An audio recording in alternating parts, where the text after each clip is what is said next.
Aurora neighborhood is tired of a strange noise keeping them up all night long. It's been going on for weeks now, and not even contacting the state has put a stop to it.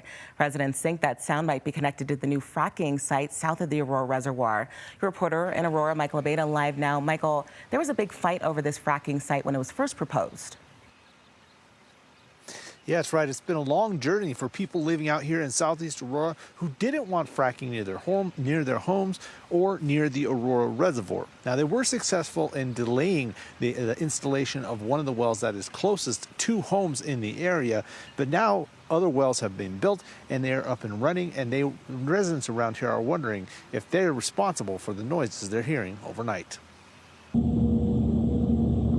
This loud noise is what many homeowners near the Aurora Reservoir have been woken up by this month. This recording was made March 3rd, just before 4 a.m. in a homeowner's bedroom, but neighbors say it's hardly the only instance. Through the last 30 days, about 5 to 10 times I've woken up in the middle of the night. Most recently, about a couple times over the last week. 12:30 a.m., 1:30 a.m. I'm up for an hour. I'm up for 90 minutes. Colin Westerfield is not the one who made the recording, but has lost sleep over the noise.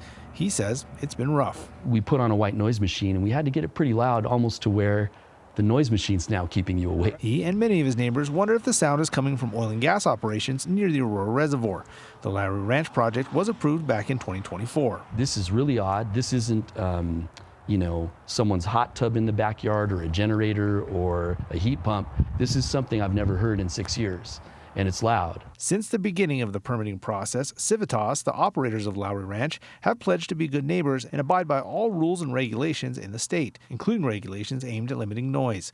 As recently as 2025, a spokesperson for Civitas said, quote, "We're especially proud of our design and utilization of the latest technologies to achieve and even exceed the state's and Arapahoe County's regulations, which remain among the strictest in the country," unquote.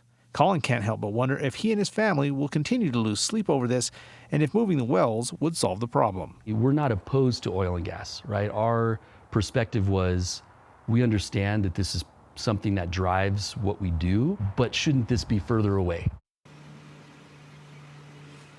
Now, Colin says the state did promise to look into his complaint the very next day, but he hasn't heard back about the results of that investigation. I did reach out to Civitas and the Colorado Energy and Carbon Management Commission for any statement or update. I also have not heard back. In Arapahoe County, Michael Abeda, covering Colorado First. Michael, we appreciate you looking into it for us. Michael is your reporter in Aurora, along with Kelly Worthman and Tori Mason. And we have reporters all over Colorado working for you. Your story is important and your reporter wants to share it. So you can call our tip line anytime at 303-863-TIPS or email your reporter at cbs.com.